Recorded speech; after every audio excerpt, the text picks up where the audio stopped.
उसके लिए वॉर्म के लिए जो मैंने पार्ट्स बनाने थे वो भी सब बनाकर कोल्ड टेस्ट में टेस्ट हो चुके थे। उस वक्त तक मैं एक सीनियर लेवल पर पहुँच चुका था और मेरे पास एक बहुत बड़ी डायरेक्टरेट थी जिसकी जिम्मेदारी थी एटम बम बनाना। जी जी बिल्कुल। एटम बम बनाने के प्रोग्राम का मैं सरबराह था उस वक्त, और कई सैकड़ों लोग मेरे साथ काम करते थे, मेरे कोलीग्स।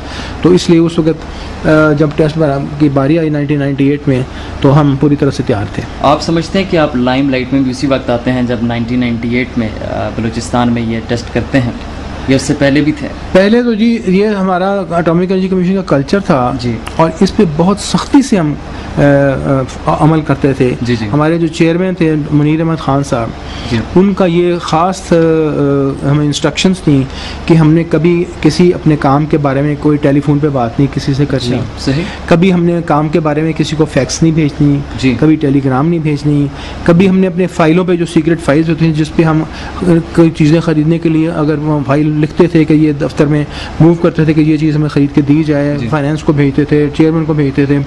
कभी उन पर टाइपिंग नहीं थी होती, वो हम हमेशा हाथ से लिखते थे। अच्छा। हैंड रिटन फाइल्स होती थी। ये सारी चीज़ों की हमें बहुत ज़्यादा ट्रेनिंग थी।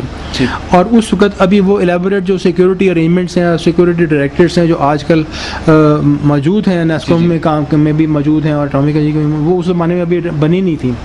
तो जो सिक्योरिटी थी हमारे प्रोग्राम की वो कम व बेशतर साइंटिस्ट के हाथ में होती थी जी, कि कहाँ तक प्रोग्राम को खुफिया रखना और उसको एहतियात से आगे चलना है लेके।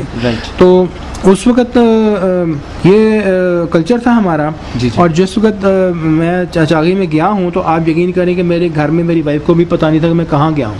अच्छा। उनको मैं यही कह के गया कि मैं कराची जा रहा हूँ किसी काम से, टूर पे जा रहा हूँ। अच्छा। तो एटॉमिक टेस्ट करने गया जब मैं कराची, राइट। और उससे पहले भी मैं चागी जब जितनी बार भी गया हूँ तैयारी के सिलसिले में भी, मैं 1980 से जा रहा था, टेस्ट तो 1998 में हुए। 18 साल मैंने वहाँ पे कई ट्रिप्स लगाई हैं। कभी भी मैंने वहाँ जाने के लिए टिकट नहीं यहाँ से लिया, एयर टिकट नहीं लिया। कभी भी मैंने TADA का बिल आके सबमिट नहीं किया कि मैं फलाना जगह गया हूँ तो मुझे TADA दिया जाए। तो कभी घर में आके नहीं बताया कि कहाँ पे मैं गया और कहाँ से आया।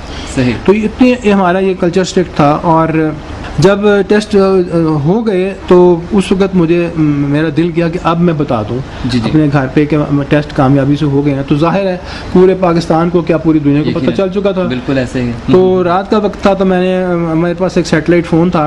उसके ज़रिए मैंने फ़ोन किया अपने वाइफ को घर पे, बल्कि दोपहर का वक्त था। अच्छा। फ़ोन किया तो वो प्रिंसिपल थी, कॉलेज में पढ़ाती हैं, उस वक्त पढ़ती थी, पिंडी सैटेलाइट टाउन कॉलेज की प्रिंसिपल थी। तो वो कॉलेज गई हुई थी। तो जाहिर है वो उन्होंने फ़ोन तो नहीं उठाना था, घर में मेरी बहू थी। तो उसने फ़ोन उठाया तो सबसे पहली खबर उसी को दी मैंने। तो वो उसने फिर बहुत खुश हुई। तो फिर मेरी वाइफ भी आ गई। फिर मैंने रात को दोबारा फ़ोन किया तो उनसे भी अपने खुशी का इजहार भी किया और शेयर भी की। तो उन्होंने मुझे उस वक्त बताया रात को कि आपको प्राइम मिनिस्टर भी तलाश कर रहे हैं, तो आप उनसे भी बात कर लें। राइट। तो ये 28 मई की, खैर मैं दास्तानों को बारे में बताऊंगा, लेकिन वो उसको कैसे हुआ था। बिल्कुल ठीक है। तो उसके बाद अभी किसी को पता नहीं चला कि किसने टेस्ट किए हैं। अच्छा। अभी तक किसी को इल्म नहीं था कि हमने टेस्ट किए हैं। सही। ये जब हम वापस आए हैं, आपके क्वेश्चन का मैं जवाब दे रहा हूँ, और चकलाले में हमारा C-130 लैंड हुआ है चकलाला बेस पे। और जहाज से मेरी टीम जो थी वहाँ की चागी में मेरे साथ काम करने वाली, मेरे साथ वो जहाज से बाहर निकली है। और वहाँ पे कोई कम पेश 15-20 टेलीविजन चैनल्स दुनिया की सारी मौजूद थी और सारा मीडिया मौजूद था। तो उस वक्त उन्होंने जब मुझे देखा तो उन्होंने कहा कि ये कौन है। अब उसमें लोगों ने सवाल पूछे। तो उस वक्त कुछ लोग, एक दो हमारे एटॉमिक एनर्जी कमीशन के चेयरमैन भी वहाँ मौजूद थे, उन्होंने बताया कि हमारी टीम है। अच्छा। और मेरा नाम बताया। तो उस वक्त लोगों को पता चला कि मैं कौन हूँ, और उससे पहले किसी को पता नहीं पता क्योंकि वो सिक्योरिटी रीजंस थी, जैसे कि आपने बता दिया। तो उस वक्त सबसे ज़्यादा आपको खुशी हासिल हुई है ज़िंदगी की? कोई और भी ऐसा मोड़ था कि आप बेहद खुश हुए? देखिए, ये इंसान के ज़िंदगी में उसके अपने आगे वो एक टारगेट्स रखता है, गोल्स रखता है कि ये मैं अचीव करने हैं। राइट। तो जब मैंने MSc की तो जाहिर है मुझे वो एक गोल था, मैंने अचीव किया, मुझे उसकी खुशी हुई। उसके बाद जब मैंने PhD की, उसके लिए मैंने बहुत मेहनत की। आजकल कोई लोग बहुत कम होंगे जो 3 साल की उम्र में 3 साल में PhD करते हैं।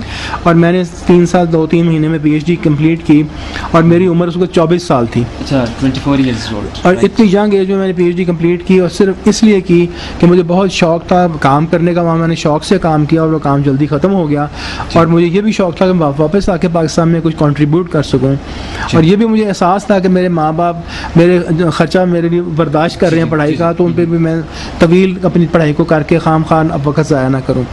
तो वो भी मुझे एक गोल की बहुत खुशी हुई। और जब मैंने पहला कोर टेस्ट किया 1983 में, तो उस वक्त मुझे यूँ लगा कि आज पाकिस्तान एक एटॉमिक स्टेट बन गई, आज न्यूक्लियर प्रोग्राम हमारा कंप्लीट हो गया है। सिर्फ हमें इजाज़त नहीं है एटम बम चलाने की, लेकिन हमें पता था कि हमने एटम बम टेस्ट कर लिया और वो कामयाबी से टेस्ट हो गया, उसके रिजल्ट्स बड़े अच्छे आए हैं। ये मई की बात है 1983 की। जी जी, सही। तो उस दिन भी मुझे बहुत ज़्यादा खुशी हुई इस बात की, और मुझे बड़ी खुशी है कि मेरे वालिद साहब उस दिन हयात थी और मैं ये खुशी उनसे शेयर कर सका। तो ये खुशियाँ होती रहती हैं, लेकिन लाइफ में फिर बच्चों की खुशियाँ देखते गए। मेरा बड़ा बेटा पैदा हुआ, उसने यहाँ फेडरल बोर्ड का रिकॉर्ड तोड़ा, मुझे बहुत खुशी हुई।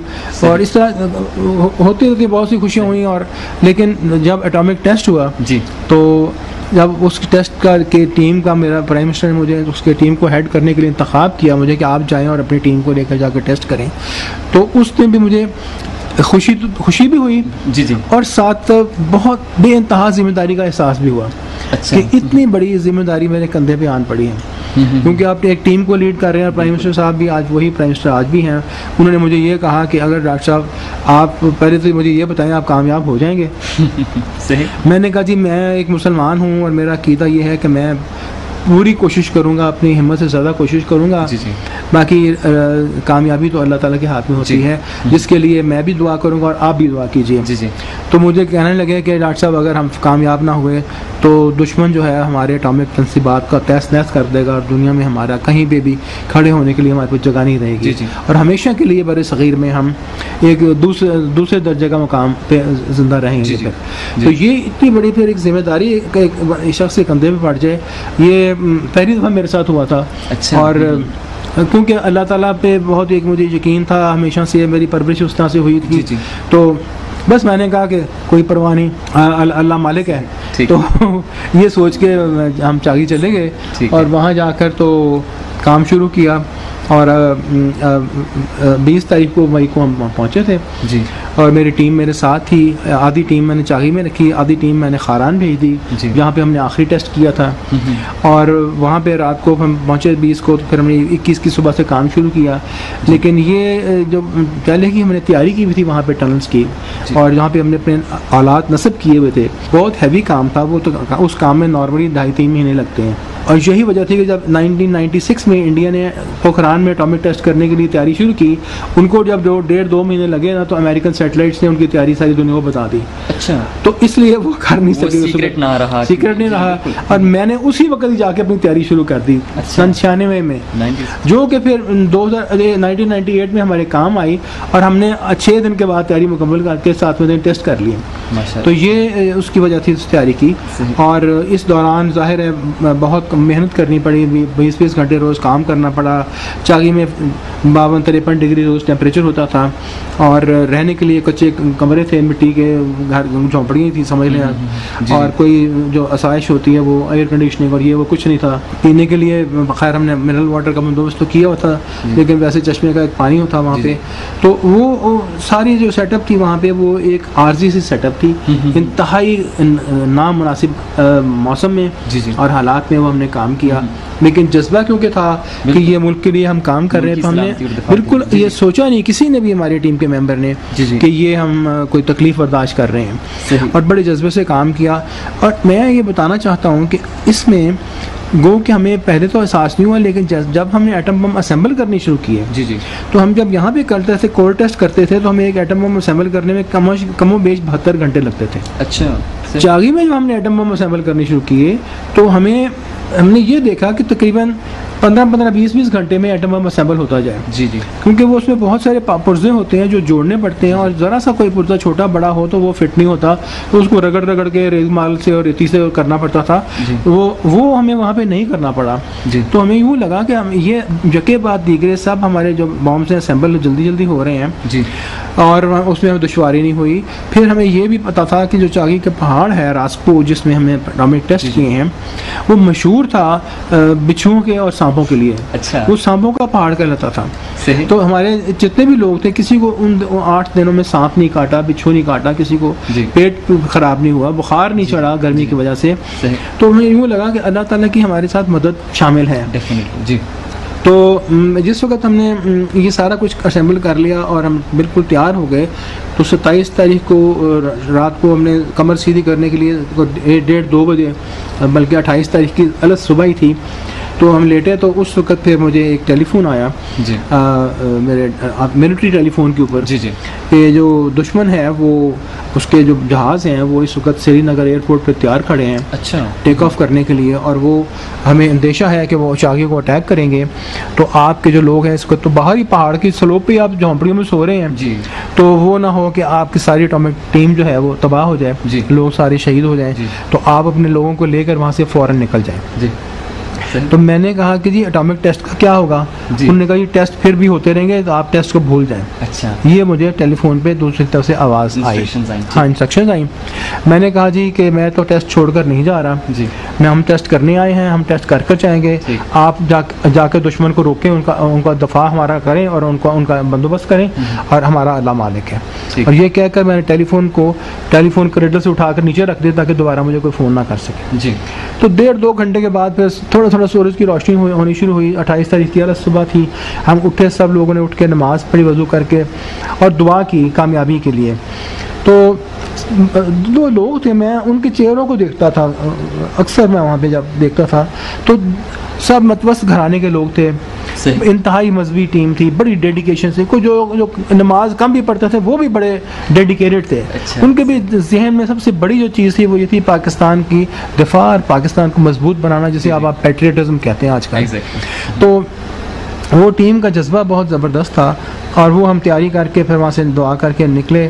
मैंने टीम को फिर सबको तकरीबन 8-10 लोगों को रहने दिया, जी जी। बाकियों को मैंने क्वेटे भेज दिया सेफ्टी के लिए। जी। और हम 8-10 लोगों ने हमने एटॉमिक बॉम्ब को फायर करना था तकरीबन 20 किलोमीटर के फासले से जी। बाय रिमोट कंट्रोल से। जी। तो वो हमें टाइम उसका 3 बजे का रखा दोपहर का। जी। तो हमारे जो इर्द गिर्द एक आर्मी का पूरी ब्रिगेड थी जो हमारी सेफ्टी का ख्याल रख रही जी थी। जी। तो वो आर्मी ब्रिगेड को मैंने कहा कि अब आप 3 बजे का टाइम है, तो अब आप यहाँ से आप भी निकल जाएं, क्योंकि मुनासिब नहीं कि कोई भी शख्स वहाँ पे हो, माँ सिवाय हम 8-10 लोगों के जिन्होंने टेस्ट करना था। जी। तो वो तकरीबन 3:15 पे मैंने देखा कि जो ब्रिगेडियर साहब थे वो सारी गाड़ियाँ निकल गई आर्मी की, तो वो आखिरी जीप उनकी निकल गई, गुजर गई आगे से। तो जब वो चले गए तो फिर हमने काउंट डाउन करना था और टेस्ट करना था। तो मेरे जो इंजीनियर थे जिन्होंने ये वो रिमोट कंट्रोल सिस्टम बनाया था, जी जी। उन्होंने मुझे कहा कि डॉक्टर साहब अब आप काउंट डाउन शुरू करें अच्छा। और बटन दबाएं। ठीक। मैंने कहा कि पहली बात तो ये है कि एक मुसलमान मुल्क का ये पहला एटॉमिक बॉम्ब का टेस्ट है। हम काउंट डाउन करने की जो रवायत है अंग्रेज़ों की, वो उसको फॉलो नहीं करेंगे। जी जी। हम अल्लाह नारा तकबीर अल्लाह अकबर कह के बटन दबाएंगे। ठीक। तो इस तरह से अब वो फिर कहने लगे अच्छा आप बटन दबाएं। मैंने कहा नहीं, ये बटन आपका एजाज़ है, आपने ये बनाया है, जो इलेक्ट्रॉनिक्स बनाई है, जो रिमोट कंट्रोल सिस्टम बनाया है, ये आपका एजाज़ मैं देता हूँ, ये आप बटन दबाएं।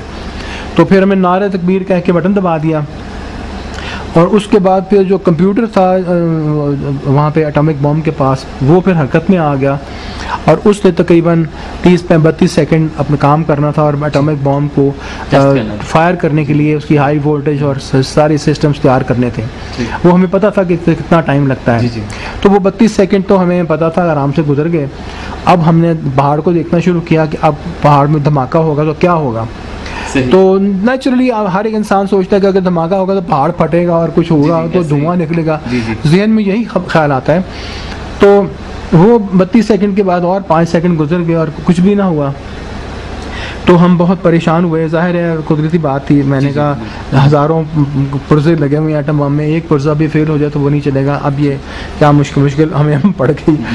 तो उस वक्त फिर एक पहले जो चीज़ हमें नज़र आई, पहाड़ पे तो कुछ नज़र नहीं आया, लेकिन बहुत ज़ोर से एक अर्थक्वेक आया, एक ज़लज़ला आया, और इतना शदीद ज़लज़ला था कि हमें यकीन होगा कि ये हमारे बॉम्ब चल गए।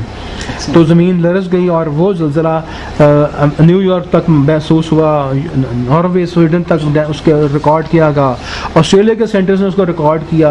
ना सिर्फ रिकॉर्ड किया बल्कि उन्होंने उसको रिकॉर्ड करके बताया कि हमारे एटम बॉम्ब की शिद्दत क्या है। ठीक। और हमारा जो अपने मरकज़ था पिंसटेक में रावलपिंडी के पास, नीलोर के पास, उसने भी रिकॉर्ड करके उसकी शिद्दत बताई कि इतनी शिद्दत का ज़लज़ला आया है। तो ज़लज़ले के आने के कोई मेरा ख्याल है 5-7 सेकंड के बाद पहाड़ को मैं देख रहा था अभी, तो काला स्याह पहाड़ थे, पत्थर के, वहाँ पे ना दरख्त है, ना घास है, ना कुछ है, बलूचिस्तान के पहाड़ जैसे होते हैं। तो वो पहाड़ एक तरह से जहाँ हमने बॉम्ब रखे नस्ब किए थे, वहाँ से पहाड़ सतह से सफ़ेद होना शुरू हो गया। और वो सफ़ेदी जो थी वो पूरी पहाड़ की रेंज में 30-40 किलोमीटर तक फैलती गई, पहाड़ पूरा ऊपर से सफ़ेद हो गया, पूरी माउंटेन रेंज सफ़ेद हो गई। और वो इस वजह से हुई कि वो इतना ज़ोर से झटका लगा था, शॉक वेव लगी थी एटम बम की, कि वो पहाड़ के जो पत्थर के ऊपर से चटाने वो चटक के बिल्कुल चूरा चूरा हो गई और मार्बल पाउडर बन गया उनका, और पाउडर वो हवा में उड़ना शुरू हो गया, जिसकी वजह से वो सफ़ेदी जो थी वो हमें नज़र आनी शुरू हुई। तो ये उस वक़्त हुआ। हमने उस वक़्त पहला काम जो किया वो यही किया कि वो सजदा शुक्र किया, नवाफिल ज़मीन पे सजदा किया।